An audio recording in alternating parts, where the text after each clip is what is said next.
ஹரி ஓம் ஜெய் வாராகி. வாழ்க்கையில் எல்லோருமே எப்பயுமே சந்தோஷமாக இருக்க முயற்சி பண்ணிக்கிட்டே இருங்க.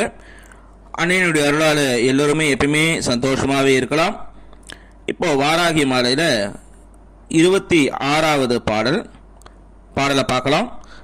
அலைப்பட்டு நெஞ்சம் அலைந்து உயிர் சோர அழகை கையால் கொலைப்பட்டு உடலம் கழுகுகள் சூழ குருதி பொங்கி தலைகட்ட அவயவம் வேறாய் பதைப்புற்று சாவர் கண்டீர் நிலை பெற்ற நேமி படையால் தனை நினையாதவரே. இதுதான் இந்த அற்புதமான பாடல். இதனுடைய அர்த்தத்தை இப்போ பார்க்கலாம். நேமி படையால், அதாவது சக்கரத்தை தனது ஆயுதமாக வச்சுருக்க தேவியை நினையாதவரே.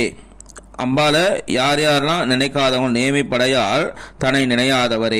அப்பேற்பட்ட அன்னையை யார் யாரெல்லாம் நினைக்காம அவர் தியானம் பண்ணாமல் இருக்காங்களோ அவங்க எல்லாமே அலைப்பட்டு வாழ்க்கை அப்படின்ற கடலில் சின்ன ஒரு துரும்பு போல அகப்பட்டு தத்தளித்து நெஞ்சம் அலைந்து அவங்களுடைய மனசானது அப்படி குழம்பி போதும். என்ன பண்ணலாம் ஏது பண்ணலாம் தெரியாமல் குழம்பி அழகை கையால், அழகைங்கிறது பேய், பயங்கரமான ஒரு பேயுடைய கையில் அகப்பட்டு மாட்டிக்கொண்டு உயிர் சோர, அந்த உயிர் போகிறபடி கொலைப்பட்டு, அதாவது அவங்க கொலை செய்யப்பட்டு உடலம் அவங்க இறந்துட்ட பிறகு அந்த வெறும் அந்த உயிர் நீங்கி அந்த உடம்பு இருக்குங்க இல்லைங்களா, அந்த உடம்பு என்ன பண்ணுமா கழுகுகள் சூழ, அது பிணந்தண்ணி கழுகுகள் ஒரு கழுகுகள் இருக்குது, அந்த கழுகுகள்லாம் சூழ்ந்து அந்த உடம்பை கொத்தி கொத்தி சாப்பிடுமா.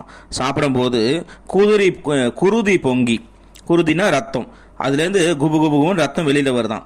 வெளியில் வந்து அதுக்கப்புறம் தலை கட்டு, அந்த தலையான தனித்தனியாக பிச்சு போட்டுறான். எது அந்த கழுகுங்க தலை கட்டு அவயவம் வேறாய், உடல்லாம் வெவ்வேறா பிச்சு பிச்சு போட்டுதான் அந்த கழுகுகள் வேறாய் பிரிக்கப்பட்டு பதைப்புற்று, அதாவது மனசில் ஒரே சஞ்சலத்தோடு சாவர் கண்டீர், உடல் துறப்பாங்க, உயிர் துறப்பாங்களாம். உயிர் துறந்து யாருன்னு இங்கே பாருங்க, அப்பேற்பட்டவங்கள கண்டீர் அப்படி கண்டு பார்க்கலாம். யார அம்பால அன்னை வாராகிய யார் யாரெல்லாம் நினைக்காதவங்களோ அவங்க எல்லாருக்கும் இது கதி அப்படிங்கிற என்ன அர்த்தம்னா, இது நம்ம எதிர்மறையான ஒரு பாடல்.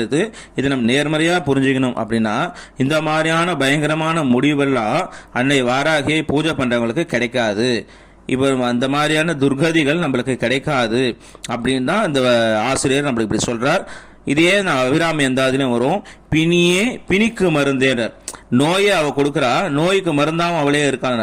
அப்போ என்ன அர்த்தம்? நோயேன்னா நோய், அப்போ நோய் அவள் நோயா இருக்கா இல்லையா, அபிராமி நோயின்னு சொல்ல முடியாது இல்லையா. அப்போ அபிராமி வணங்காதவர்களுக்கு அவள் நோயா இருக்கா, அந்த நோய்க்கு அவளை வணங்கும் போது அது நோய்க்கு அவளே மருந்தாமல் இருக்கலாம் அப்படின்னு தான் அபிராமி பெற்ற சொல். அதே மாதிரி தான் இதுலேயும் அன்னைய வணங்காதவங்களுக்கு இந்த மாதிரியான துர்கதிகள் ஏற்படும், அப்போ வணங்குறவங்களுக்கு இந்த துர்கதிகள் ஏற்படாது அப்படின்ட்டு அவர் சொல்றார். நம்ம அந்த மாதிரியான ஒரு அர்த்தத்தில் இதை புரிஞ்சுக்கணும். இந்த அற்புதமான ஒரு பாடல் இதுவும் ஒரு குரு ரூபத்தை குறிக்கும்.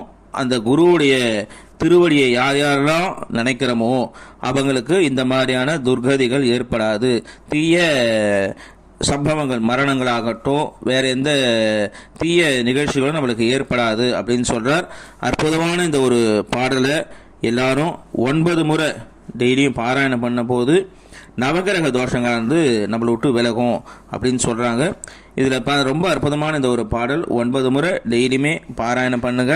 பாராயணம் பண்ணி அன்னை வாராகியினுடைய பரிபூர்ண அனுகிரகத்தை எல்லாரும் வாங்கிக்கணும்னுட்டு கேட்டுக்கிறோம். எல்லாம் வல்ல அன்னை எல்லாருக்குமே அருள் புரியட்டும். ஹரி ஓம் ஜெய் வாராகி.